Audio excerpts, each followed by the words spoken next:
Board. Okay. All right. I think we're all good.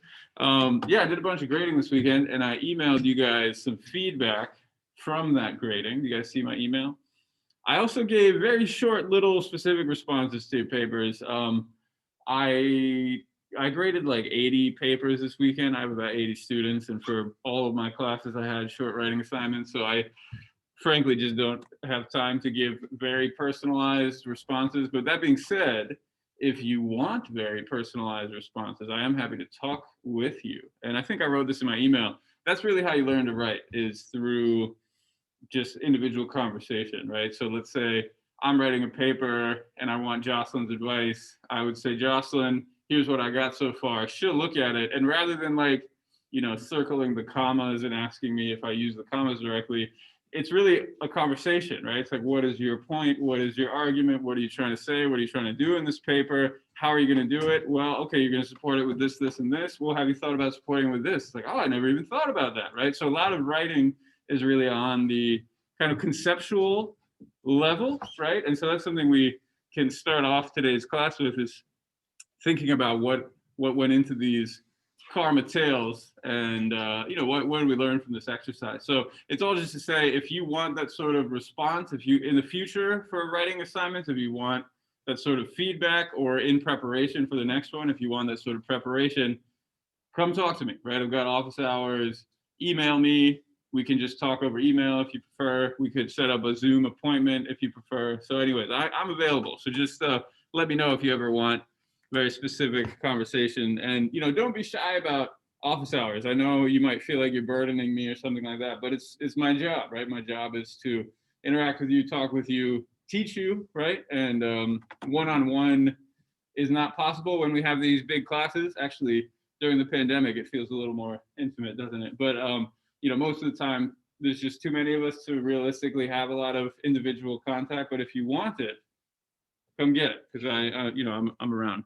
Um, I guess before we get started, does anybody have questions about grading or any of that sort of stuff? Is everything pretty clear from the email, where you can see your grades and everything?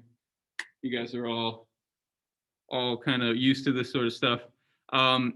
Okay, so one thing I found very interesting, this is the second time I've given this assignment, so I'm not totally surprised, but you see this part that I underlined, right?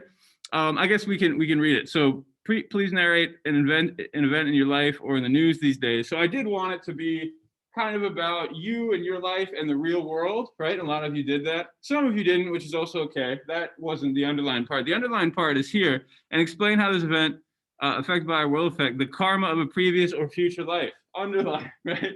And so even with this underline, and I'm not calling anybody out in particular, it's actually kind of a more general observation, and it's the reason I underlined it, is because none of you did that. Not none of you, maybe like 5 out of 40 did it, right? It was very few people actually talked about multiple lives. And to me, that's just, again, kind of an interesting question, is why? Why is it so hard to think about multiple lives? And, what it brings me back to is kind of this blind man and the elephant thing, right? Remember the blind man and the elephant, and kind of what that represents? Is Buddhism is this big, complicated phenomenon with many different pieces, right? I think a lot of us can sort of hold on to one piece of these karma tales, and it's very familiar.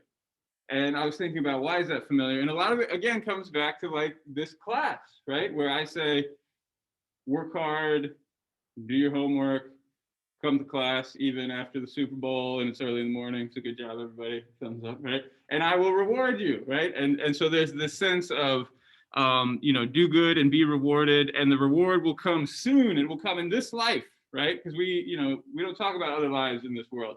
Another thing it made me think of is Santa Claus, right? I don't know if Santa Claus was ever a big part of your lives, but why do parents sort of keep this charade up, right? Why do you tell kids about Santa Claus, and maybe try to keep it secret that it's actually mom and dad putting presents under the tree? Because there's this sense of, if I'm a good boy or girl, I'm going to get a present as a result. And so, one thought exercise we can think about is just, what are causes and effect created by people? And again, I would argue Santa Claus is created by people. I think I'm sorry if I popped any Santa Claus bubbles for anybody. I think we're old enough to know, right? Santa Claus is created by people. The system of cause and effect in this life is created by people. The cause and effect in this classroom, where you're good boys and girls, and I reward you. You did your homework, and I say, good job, nice paper, here's a grade.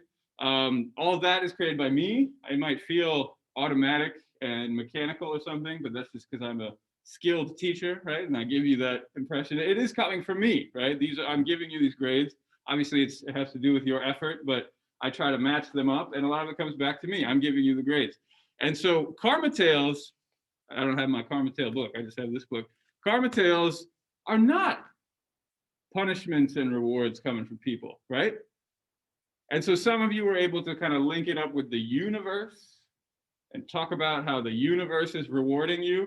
But again, it's sort of taking these systems that we create in our classrooms, in our families, maybe, in our religious backgrounds, whatever. It's sort of basically you just take universe and replace it with God, and you've got, kind of a watered down version of Christian morality. So again, maybe I shouldn't be surprised, because what I'm asking, students of a Catholic school to do is to think about multiple lives in a meaningful way. But just to see the resistance, right, and how difficult it is for all of us to write about these things was really just kind of a fascinating thing for me to see. I don't want to put anybody on the spot. Does anyone want to share their karma tale? Probably not, right? Is it too early for that? Does anybody have any reflections on the exercise, things you learned or thought were interesting or anything like that? It's fun to write? I'm glad you thought it was fun. Yeah, I mean, the goal was to make it kind of, I don't know if fun is the word. I actually am very glad you said it's fun, but give you a little space to think a little creatively, right? It's not a creative writing class. You could take whole classes on creative writing. But yeah, definitely not a standard academic paper either, right? It gives you a little space to create something, but then have a little academic analysis of it. Other thoughts? Chat, you guys have any thoughts on the assignment? Good times? Not good times? If you need someone to share, I could share. If we're beyond that, I understand. Yeah. Let me see if I can get this louder. I'm always having problems with sound. I think my internal speakers are probably the best. Yeah, so that was you, Connor, right? Are you saying you want to read yours? That would be cool if you want to read yours. Yeah, I'd love to. Okay, let's do it. So yeah, I've got the sound amped up. Everybody's listening, right? You guys want to hear Connor's paper? Yeah, go ahead. All right, cool. All right, so beginning.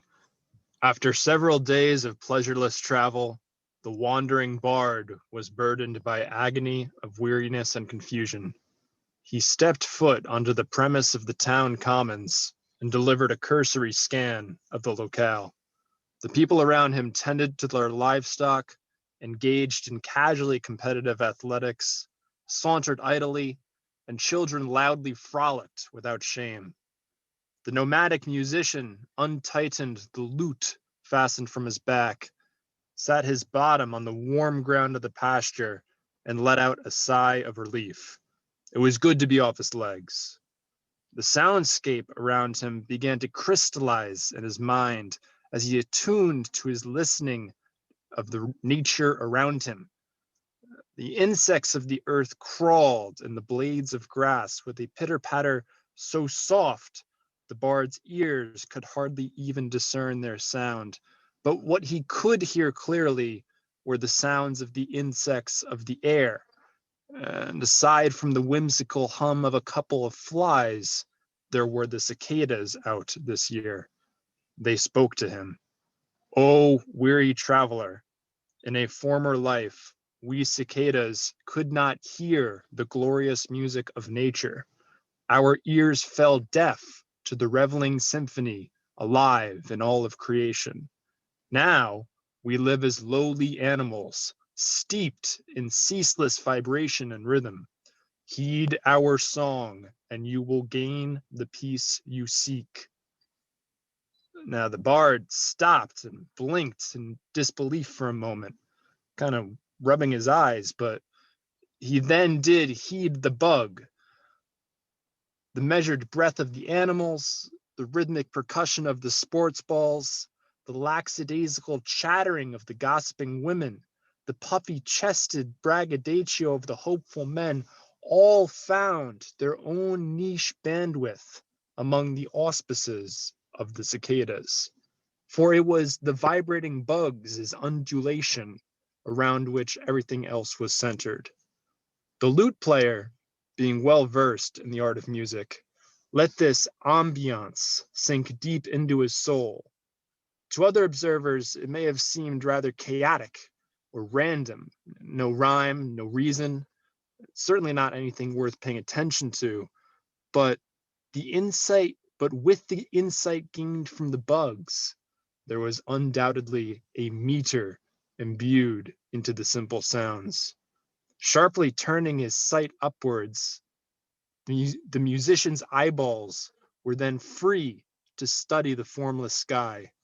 The various noises whirled around him and began to take shape in his mind's eye.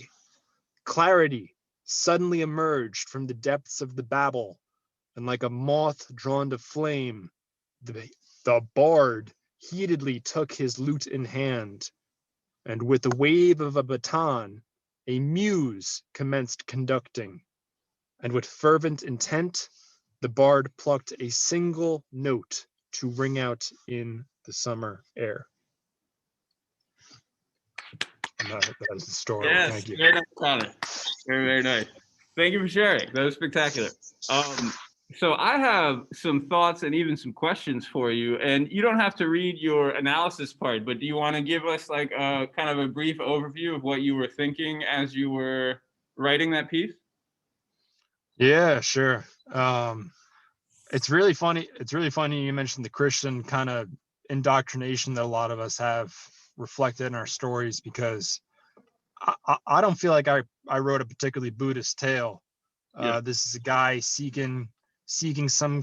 He comes in all weary and confused. He gains insight from some bugs, and then he leaves a little less confused. Uh-huh.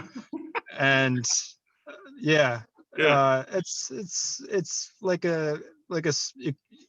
if it weren't bugs speaking, it would be a sermon from Jesus saying, "Oh, this is the wisdom you were missing in your life. Now go on and be less confused." Yeah, and so nature is a huge part of your story as well, right? So the bugs are almost part of this larger backdrop of kind of a a spiritual palace of nature, right? Oh yeah, certainly. And then describing the various facets of the nature that there are, the So bugs being a big one. Yeah.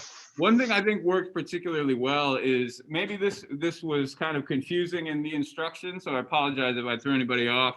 It's hard to write karma tales in the first person. Did anybody notice that? Right, a lot of them were in the first person. You kind of told your own life story, but it makes it almost impossible to include the underlined part, right? Unless sort of like Connor's tale, you include some other character that's been reborn and is talking about being reborn, right? Why is telling a first person narrative kind of at odds with this multiple life perspective? Or stated differently, why does the third person, right, saying he, they, whatever, lead into the multiple life perspective a little more easily?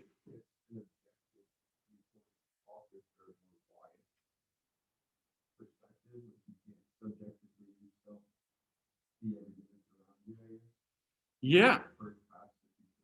Yeah, very simply put, do you guys remember your previous lives? Do you know your future lives? No, you don't, right? I mean, maybe you do. I don't know. I don't, right? And so when we speak from the first person perspective, it almost cuts us off. And I think across the board for the karma tales we read, they were all from this outside perspective. So again, it's sort of, because it was a creative exercise, there, I didn't want to give a bunch of restricting rules, but I think there are these little pieces that kind of preclude some of the details, right? And if we want to include multiple lives, you almost have to have an outside perspective, right? Because if you're telling it from the inside, then that particular narrator is not even going to remember, right? Or not going to know. Very good. Okay. Yeah, other things that worked well for Connor's piece too is I think it's very specific because it's just a short paper, right? 2 pages is not enough to like give a huge, really complicated story. Like Connor said, it's just kind of this moment, very detailed. I'm curious to know about, you know, is Connor like an English major or something? Again, I don't want to put him on the spot too much, but you know, really just richly described, very detailed, very beautifully written moment exchange between just a couple characters, and then boom, some realization, and you know, then it's the end, right? And so that's kind of all we had space for. So again, I think it was very nicely done. Some things that I might push against, right? And as we think about this blind man and the elephant thing, you know, is this idea of nature, for example, right? And so where does nature come in Buddhism? As we read the life story of the Buddha, and we're going to transition into kind of a new story now, starting today, we can look for these things, right? And think, what is the role of nature in Buddhism? What is the role of animals, right? How are they depicted in Buddhism? Sometimes, like the turtles, I think a lot of people like the turtle story. The turtles were kind of helpful. Other times, it's a little bit sad, right? It's not great to be an animal. They're sort of exploited. So, yeah. Anyways, I think it was a wonderful piece, Connor, and thank you for sharing with us. And again, I don't mean to kind of get on anybody's case, right? Because this is the second week now. I guess we've been in class for a week and a half, and so how could you get into great detail about Buddhism? I think the only way is to take those karma tales that we did read very seriously, right, and try to kind of learn from them. But we've only been doing it for like a week, so I don't mean to say that anybody did a bad job. I don't think there was a grade that was lower than a B. So really across the board, I was very pleased with the assignment. It's more kind of as we're going forward, what can we think about? What can we do to take this tradition a bit serious, a bit more, to expand ourselves, to allow the tradition to inform it, rather than kind of seeing the piece of the elephant that we're already grabbing onto. Okay, any other reflections? Shall we move on? Let's move on. So, Life of the Buddha. We got a new book today. Again, it will tie in with the Karma Tales pretty nicely, which is, kind of on purpose. I asked you all to get a copy of this book. Some of you have told me you still don't have it. You can get it at the bookstore today, so fret not if you don't. It's still available. I scanned the first section that we read for today, so even if you don't have the book, you can read along and open up your device and pull up the PDF from Moodle. But after today, I will not be doing that. So you really got to get a copy of this book. Again, it's not very long. It's like 100 pages. It's not very expensive. New, it is $15. Used, it is probably half that. So anyways, please get a copy if you don't have it already. I did not assign the introduction. One reason for that is it's just kind of long. It's not to say it's not worth reading, and so if you did read it, then you'll be better off for it, but I didn't explicitly assign it. And I thought maybe today I could give you some of the highlights from it, just, so you don't have to read it. Like on page Roman numeral 10, and again, if you got your book, please bring it out. If you don't have your book, please do bring it next time, right? That's sort of part of being prepared for class, because we're going to work through this together. We're going to learn from this together. If you don't have the book, you can bring it up on a PDF on a device from Moodle. So on Roman numeral 10, we've got this 12 event program that I've summarized for you here, where we've got the Buddha going through these various stages, and it kind of outlines his entire life, right? And this is the core of the Buddhist story. As you might imagine, there are many different versions of the life of the Buddha, just like Jesus or something like this. We don't really know who the historical Buddha was, right? People have tried to find the historical Jesus. People have tried to find the historical Buddha. Generally don't, but there are these core moments that show up across almost every telling of his life story, and that is what is summarized in these 12 acts. We're going to go through all of them, of course, because we're going to read the book, but it gives you an overview of what we might be in for. As you can see, he lives a long life, right? He lives to the age of 80. And so you can kind of split his life into two parts. There's the Buddha as a young man before he achieves enlightenment, and then there's the Buddha as an older man after he achieves enlightenment. And most of the story we are covering in this book is leading up to enlightenment. We'll kind of zoom through the second half of his life. As you can see, number 11, 35 to 80, that's a big, chunk of years. He's just teaching. And there are a lot of stories about that period of his life, but we're not going to focus on them as much. We're going to focus more on leading up to his enlightenment.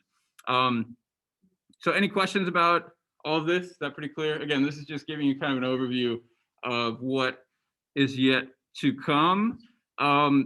Another thing about this introduction that I like is on the very first page, there are these short declarative sentences.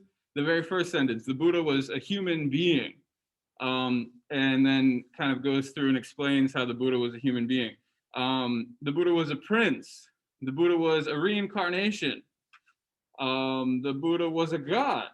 The Buddha was, is, ever will be the cosmos, right? And so for these first 2 pages of the introduction, Roman numeral, it's actually not listed, but numeral 7 and Roman numeral 8, we get these almost seemingly contradictory representations of the Buddha. He is all these things, and yet, there is no contradiction. And so we're going to think about this, again, as we read the life story of the Buddha. What does it mean to say that he's a god with a lowercase g, right? Didn't we start this class saying that the Buddha is not a god and that people don't worship him like a god and that he's something kind of different? And yet here, let's see, where is that one? On Roman numeral 8, we learn that he lived in celestial realms and castles in the sky where gods enjoy the divine fruits of their good actions over many eons, and so forth. So in fact, this is where the story begins. He begins as a god. And so as we think about stretching our sense of self beyond this life, right, which is what I was trying to do in that assignment, this story stretches the Buddha's sense of self beyond his life where he achieves enlightenment, right? It doesn't even begin in his final life. It begins in his penultimate life. You guys know this word penultimate? It's a fancy word. What does penultimate mean? You know what ultimate means, right? Ultimate is, if let's say the ultimate life is the final life, what would the penultimate life be? Second to last life. Yeah, it's sort of like a peninsula. Peninsula? What's a peninsula? It's almost an island, right? It's an island on 3 sides. It's almost an insula. Okay, so penultimate life, he was a god. And perhaps that's a little surprising because, again, a lot of other folks are striving to become a god, but he begins as one, and then he comes down. So the human part should be pretty clear. The prince part should be pretty clear. The God part, hopefully now, is pretty clear. Because again, at the top of this cycle, right? Remember, the gods are up here. So it's all just to say our story begins up here, and then he makes his way down to the realm of the humans. Actually, I think I pointed the wrong side. The humans are, no, that's right. Yeah, humans are on the right side here. Okay, what about this word bodhisattva? This is a word we'll see a lot. Has anybody figured out what this word means? I'll put it in the chat. I guess I can put it on the board too, as you think about it. Bodhisattva, what's that?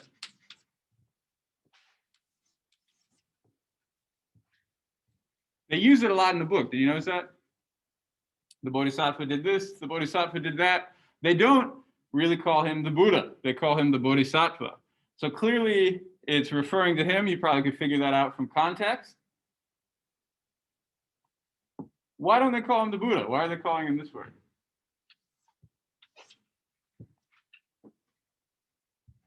So what is a Bodhisattva? It's someone who is on the path to enlightenment. Sattva, and I one challenge of this class, I think I maybe even mentioned this before, but one challenge of this class is the incredibly overwhelming number of terms, non-English terms, and I really try to limit them to just the bare ones that you need to know in order to know things about Buddhism. And this is one of them. I know it's a little bit long, lots of syllables and so forth. Just like I did with penultimate, you can break it down into pieces, right? Where sattva is a being, and bodhi means enlightenment.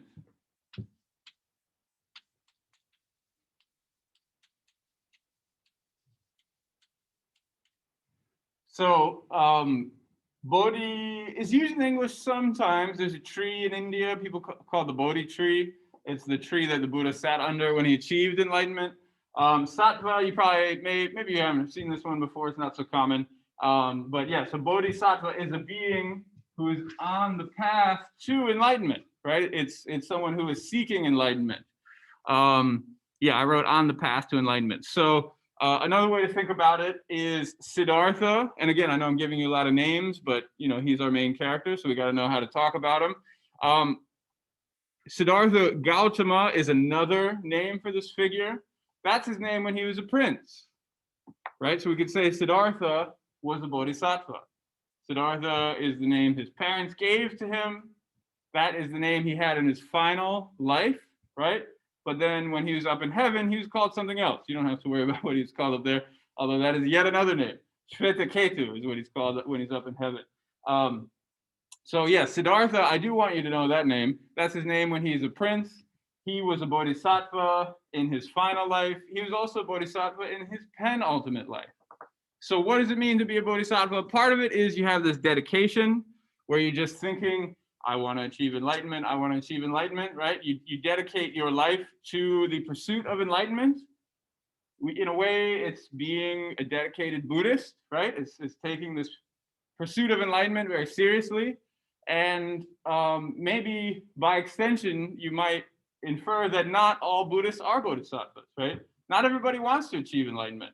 Let's say I'm a Buddhist and I'm not really thinking about enlightenment right now. What would I be thinking about? What sort of goal might I have? We've talked about some goals in Buddhism, right? What's a goal in Buddhism other than enlightenment?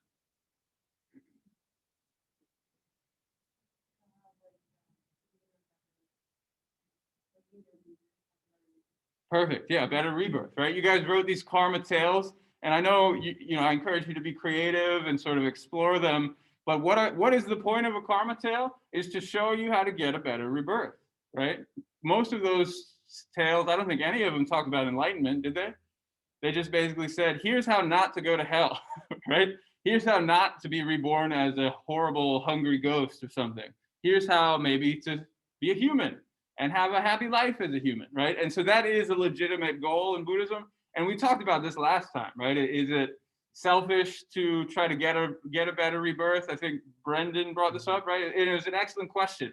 And indeed, that is a legitimate goal for like most Buddhists, in fact. Most like regular lay people are not thinking about enlightenment. They're not waking up and meditating in the morning, right? Especially like in agricultural communities. You wake up and you work in the farm because you got to eat, right? And so you just try to be a good person, lead a good life, get married, have a family, and try to die happily, right? It's the rare person who is the bodhisattva. It's the rare person who is seeking out enlightenment. And of course, the one who achieves it is even more rare. And the person who achieves enlightenment is called the Buddha, right? So the bodhisattva is the Buddha before he was the Buddha, if that makes any sense. In class, just because it's simpler, honestly, we'll probably just call him the Buddha. We could call him Siddhartha. Maybe that's like a sort of middle way here. We can use him by his prince name. But it's important to know that he was a bodhisattva, right? Because again, as we think about who was the Buddha, he was a human. He was a god during one of his lives. He was a human in one of his lives. And of course, he had many, many, many lives, right? Just like all of us have many, many lives, according to the system. He was also a bodhisattva, who's somebody on this path to enlightenment. One thing to keep in mind, too, is this idea of compassion comes in. Maybe you've heard of compassionate Buddhists before, people like the Dalai Lama trying to help people and that sort of thing. That becomes associated with this term. And so as we read this story of the Buddha, not only is he seeking out enlightenment for himself, we'll see from the very beginning, he also has this compassionate motivation, which maybe isn't a big surprise, right? That he's this great figure. He's not just doing it to escape suffering for himself. He's figuring it out for the sake of all sentient beings, is the language that is often used. He's trying to figure out how to achieve enlightenment so that he can teach other people, help other people. And in the words of our translator, he's a savior, right? That's on Roman numeral 8. Savior, a being whose empathy for the suffering of others is so profound that he cannot but act on their behalf. Pretty powerful stuff. And so that's another theme that we'll see throughout the book. So questions about this word bodhisattva? Is that pretty clear right now? Okay. One thing I should point out too, I meant to say this earlier. So we've got the life of the Buddha. The author is Tenzin Chogyal. Why don't we say this together? So the first part shouldn't be too hard to say, right? Tenzin. Can you guys say Tenzin? Tenzin. Tenzin. All right, so Tenzin's pretty easy. Second part might be a little harder. You see there's the 2 dots over the O? You know what that's called? It's an umlaut, right? And so in languages like German, maybe you've seen names where there's like a UE or an OE. Have you ever seen names like that? That's kind of abbreviating this sound. It's actually one very common English word is shoe, right? The OE sound in shoe is this kind of a similar name here. So this first syllable is chu, Chogyal. So let's try it. I'll say it first. You guys say it second. Chogyal. Chogyal. Chogyal. Yeah, and so it's a Tibetan name, Tenzin Chogyal. So this is a Tibetan story. The author lived in Bhutan in the I think it's 17th and 18th century. 17th century, yeah. So I'm looking at Roman numeral 22. If you want to read up on him. He was a Tibetan intellectual exiled in Bhutan after the fall of his supporters in the Tibetan Civil War of 1642. So this is not like an ancient telling of the story. It's based on older tellings of the story, but it's actually relatively recent. And you can learn about kind of why the translator picked this particular edition. I think one reason is it's kind of short. As you can tell, it's not a big fat book. There are big fat versions of the life story of the Buddha where it becomes like an encyclopedia of Buddhism, right? It's sort of hanging on this story of the Buddha, but it's like, and then the Buddha taught, and it's like, here are his teachings, and it just goes on and on and on. So this is kind of a short, somewhat condensed version of the story, and yet it is still a translation, right? And so it will be challenging to read, it'll be challenging to understand. There'll be parts where you look at it and you think, what is happening in this book? And that's okay. Right? I remember when I first started reading translations like this, that was a little alarming to me. I kind of like to understand everything. You got to expect not to understand everything in this book because, again, it's a translation. It's building on a body of knowledge that is different from what we know, right? Again, just like the blind man and the elephant thing, we got to kind of reach into areas we've never reached before, and that is called learning, right? And so don't be afraid to reach into those areas. And of course, the reason we're having a class about this is I can help you along the way. And one final thing, just full disclosure, is the translator of this book was my advisor in graduate school, Curtis Schaefer. And so if you look, the author is Tenzin Chogyal, this Tibetan figure from the 17th century. But if you open to kind of the first few pages, you'll see it's translated with an introduction and notes by Curtis R. Schaefer. And he was my advisor in graduate school. So actually, this book means a lot to me. We read it in graduate school in Tibetan. We translated it together, not the whole thing, but as Curtis was translating this book, I was in his class and we were reading different parts. Actually, the part we read today about birth and being in the womb, I was reading that in Tibetan, and it was just like, this is a crazy story. So we'll get to that part today. Yeah, we got plenty of time. So anyways, it's all just to say, I know this story very well. And so I think it's actually one of the core, most universal aspects of Buddhism is this life story of the Buddha. And that's why we're spending so much time on it. Okay, so that's kind of the background on the book, background on the Buddha. One final piece, this last line, the Buddha was, is, ever will be the cosmos. that might be a little hard to wrap your head around. Any thoughts on what that could mean for the Buddha to be the cosmos? So the Buddha was a human being, Prince Siddhartha. That's not a big surprise, right? The Buddha was a god, again, within this realm of reincarnation. That makes sense. He was a bodhisattva. We just talked about that. That should be pretty clear. What does it mean that he was, is, ever will be the cosmos? Can we make sense of that? On 8, Roman numeral 8. Let's see. And in fact, I made a slide about this. Yeah, so what the slide said is the Buddha's body is coextensive with all that is. He is reality. As such, he seeks through the drama of human embodiment to relieve the suffering that comes to those living beings who do not understand that they are this reality as well. Now that packs a punch. You know, it's this short little paragraph, but you could read it 2 or 3 times and maybe not fully get what it's saying. Again, Roman numeral 8. What do we think? Can anybody put this in their own words to say that the Buddha is the cosmos, that he is coextensive with all that is? What does it mean to be coextensive? What does it mean to say that he is reality?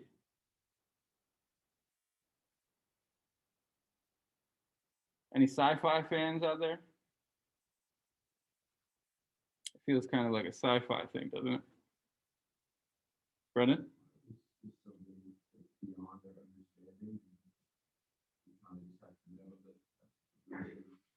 Okay, so there's a little bit of like mystery involved, right? Where it's just like, yeah, it's just beyond our comprehension. Yeah. Oh. Okay, I like that explanation. So if you couldn't hear, Brendan was saying the Buddha is beyond our comprehension. And one thing we could get a little more specific is what aspect of him is his enlightenment, right? And that's sort of the point, right? Is that he is this enlightened figure. Why were the gods all bowing down to him? Remember that image we saw earlier on? It's because he knows the secret, right? All these karma tales, he is that objective third-person narrator, right? A lot of the time in Buddhist sutras, he'll come up to people and say, hey, you might not remember your previous life, but let me tell you a story about it. We used to be fish and we were friends, and then this happened and that happened. And that fish was you, Jocelyn, right? And you're like, what? How did you know that, Buddha? And so it's this enlightenment that is beyond our comprehension. And so to say that he is coextensive with reality is to say that enlightenment itself is coextensive with reality, which is a little bit of a radical position. I'm kind of crossing some wires here by teaching this version of this story, but I want to do that, and we'll return to this concept a little bit later. Some Buddhists want to say reality is bad, reality is suffering, and we need to achieve liberation from suffering, right? And maybe that's kind of something you've heard before. We'll see that part of Buddhism as well. But eventually, you kind of come to this more, what to say, a word for this might be Gnostic, where people see reality as enlightenment itself. So if this doesn't totally make sense to you, that's okay. We can focus on these other aspects of the Buddha for now. And in fact, we will focus on these other aspects of the Buddha. But again, it's a bit of a preview of something yet to come, is to see the world not as this source of horrible suffering, but as a place of enlightenment here and now. In fact, we'll conclude the class at the very end of the semester. That's kind of the final point that we will reach. So I want to show you that it's there from the beginning, in fact. Okay, I've talked a lot already. Here's what we're going to do today. We're going to break out into groups in a moment. I'm going to show you a video clip, okay? And this is from a movie called Little Buddha. Has anybody seen this movie before? It's kind of an oldie, but a goodie, as they say. 1993, I guess older than most of you, probably older than all of you. And what else to say? So in this Little Buddha movie, they'll be narrating the early life of the Buddha. And we're not going to watch like a really big part of it. It's only like 4 minutes long. Well, as you watch it, and we're going to watch the 4-minute clip in a moment, I want you to think, how does this compare to the same scenes that are depicted in this book, right? They're both trying to do the same thing. They're both trying to tell the life of the Buddha. But as I kind of opened the class saying there's a tendency in particularly American approaches, American depictions of Buddhism to focus on certain parts, right? And to ignore other parts. And so I want you to, what did I put? Identify at least one similarity and one difference, right? So what is the same between this movie and what we read, and what is different? And why does that matter, right? What gets emphasized and what gets lost? And there are a few different things you could identify. So please pay attention, think about how this compares to the book we read, and then we can discuss. So let's see, let me optimize going. Okay, hi, welcome back. Kind of an interesting exercise switching between these modes of communication, but somehow it works. So what did you guys come up with? Similarities, differences, things that jumped out at you? The group that I joined kind of halfway through got a bunch of stuff, but I'd be happy to hear from any group. What did you guys come up with? Why don't we start with similarities? What was the same? Jocelyn? The kind of like the nature around what happened, like the tree that actually came down and the lotus blossoms that came up out of the sea. Yeah, excellent. So it's something we talked about at the beginning of class when Connor got us started with his story, right? Is he was emphasizing nature. As we read this book, there is this tree bending down. As we watch the movie, there's the tree bending down, right? And so it's worth thinking about, yeah, what is nature doing there? Well, I don't know, do you have any thoughts, Jocelyn? Why does it matter to have this tree bending down? What's going on with that? I guess my kind of interpretation of it is it's like the nature of the earth kind of welcoming the Buddha into the world, into nature. Yeah, excellent. So on page 19 at the bottom, Queen Maya, so that's the young Buddha's mother, Siddhartha, his mother, came before the fig tree. The tree bowed and prayed to the Buddha's mother. Yeah, so exactly. We could think, what is this tree representing? And I like Jocelyn's interpretation. It's nature itself. It's the earth, right? It's the earth welcoming the Buddha to the world. And so, I'm tempted to say, oh, this emphasis on nature is totally like an American thing, but here is very clear evidence, right, that this is really deeply in the story as well. So that's a great place to start. And nature also kind of comes into it with the lotus flowers that bloom in the walk, because it shows kind of like another aspect of nature that we know in the book and in the movie. Yeah, excellent. And so that's just a few pages later, and we can think too, what do you think that means, right? So obviously nature is part of it. Why? So let's say I'm taking a step and a lotus blossom comes up after my feet. That's sort of this really bizarre symbol. And I feel like maybe Ellie was talking about it in the group we had a moment ago. But what does the lotus flower say to you when you saw him walking along and they're shooting up out of the ground?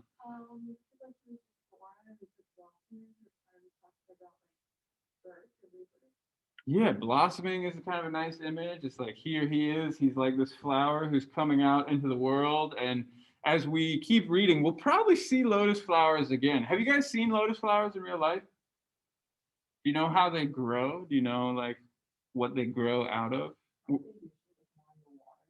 usually more in the water. Yeah, so to see them on the ground is actually weird. And there's a reason for that. So usually they come out of this murky, nasty, muddy water, right? And so all kind of gross around it. But the flower itself is this pristine blossom that's kind of coming out over the muck. And so as we think about who is the Buddha and what is his situation, he also is this pristine flower coming out of the muck. So what is the muck then that this pristine flower is coming out of? What is the muck?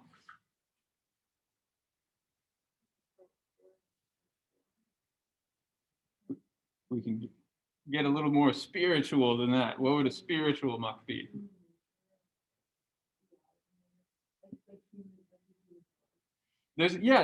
Basically one of the big projects for Buddhism is suffering, right? It's dealing with suffering. He's coming out in this world of suffering. Would you say that, how to put this?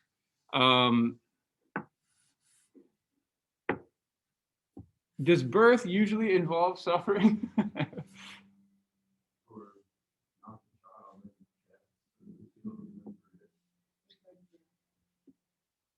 Do you guys have experience with birth? I don't have a lot of experience. I'm not a father or anything. I was born, but I don't remember what that was like. This is actually something that surprised me. I remember I was at like a Buddhist teaching one time, and they were talking about birth, and I was surprised. They paired it with old age, sickness, and death. And I was like, what's birth doing there? Old age obviously sucks. You get old, unless you're Tom Brady, you start to fall apart and have problems and stuff. Somehow he doesn't. Sickness, you know, is terrible. We're surrounded by sickness, obviously terrible. Death is terrible. Birth, why is birth there?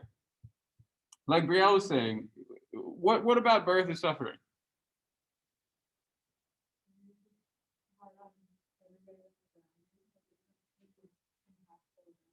Oh, it's a lot of suffering, right? It's hard on everybody involved. Jonathan, do you have more you want to add to that? Yeah, I think maybe not in the case of like the specific clip that we watched, but Yeah. in most times the child doesn't exactly come out of this like safe womb and just start like Walking around. Yeah.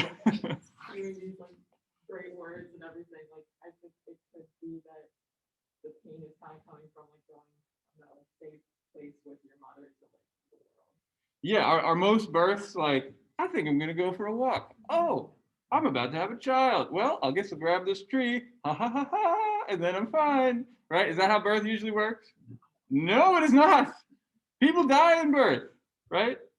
Blood, nasty stuff, you know, like things that will make people faint, people like me faint. You know, I'm sort of light of heart in these situations, right? I don't know. Again, I've never witnessed a birth before, but maybe health class. You ever have to watch a birth in health class? Yeah, pretty intense stuff, right? Really intense stuff, in fact. You know, drugs are involved, surgery, all kinds of stuff. And of course, in the pre-modern world, we didn't have drugs and surgery and all that sort of stuff. So you just had to kind of go for it. And of course, for the baby too, right? Actually, a lot of these books, one thing I encourage you to look for is misogyny in this book, because it'll be there. A lot of these books focus on the baby, right? And kind of ignore the mom a little bit. And even for the baby, it's uncomfortable because they're getting squeezed through this little canal that they don't fit through, right? And yet they got to get through somehow. And so, yeah, for everybody involved, an incredible amount of suffering. And so when we see this pristine baby coming out fully clothed, walking around, talking about how he's going to achieve enlightenment, it's kind of we can begin to think, you know, what is this guy? What is his deal? What is he here to do? He's being born from this muck. Again, to come to the lotus flower, he's being born from this muck, but he is not sullied by it, right? He's clean and pristine and all these sorts of things. Okay, differences? What was different between the movie and the book?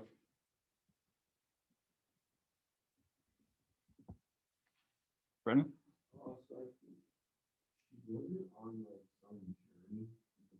Yeah.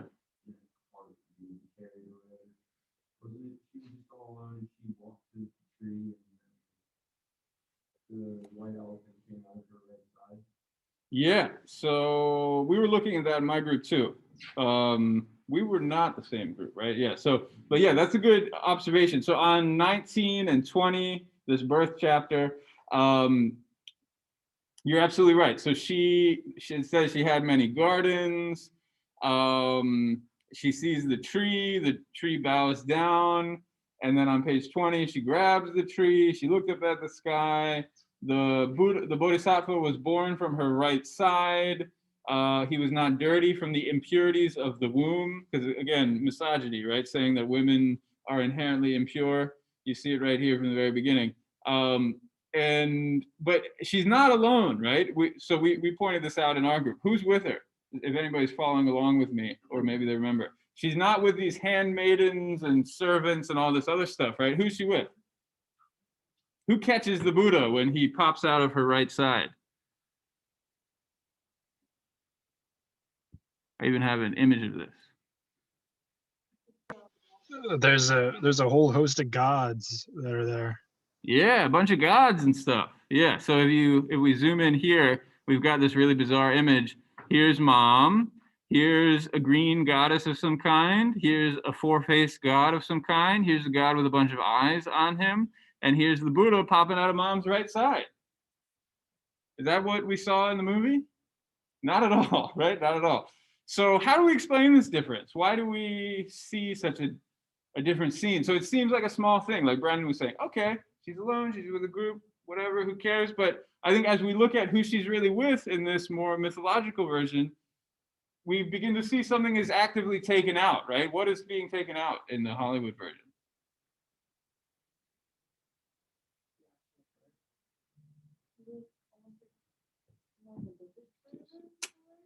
Yeah, what would you say is religious about this image here? Was to her God who are there to help her, Mm-hmm. and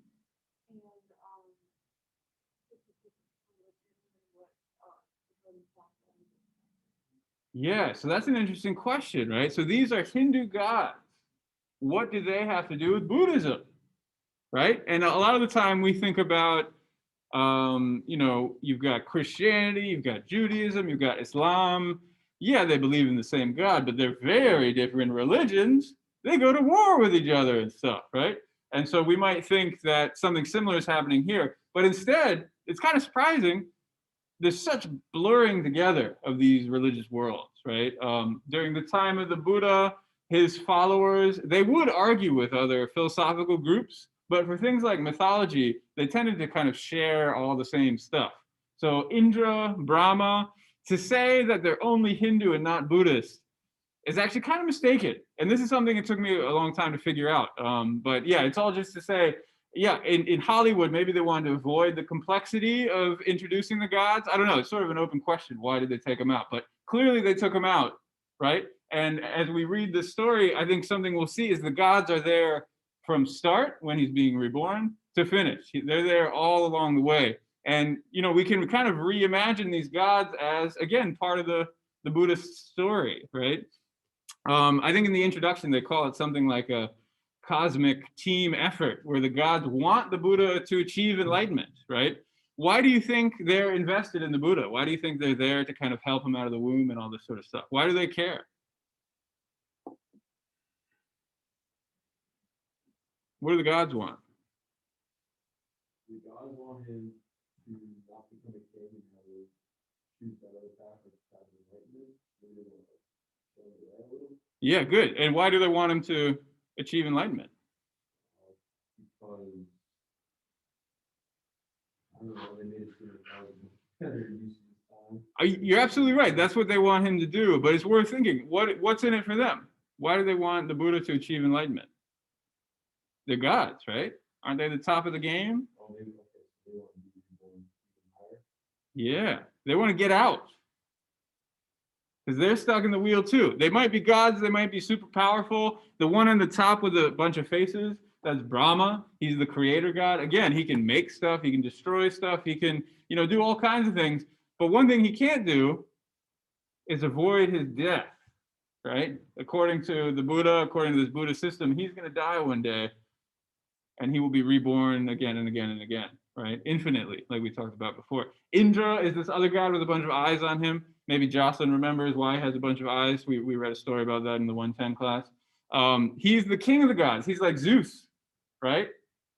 Zeus doesn't look for favors for mere mortals. And yet here we have Zeus helping the Buddha out, looking for something from him too. Even though he's super powerful, throwing thunderbolts, all this sort of stuff, he doesn't know how to get out of this system, out of this cycle, out of samsara, right? Out of this rebirth.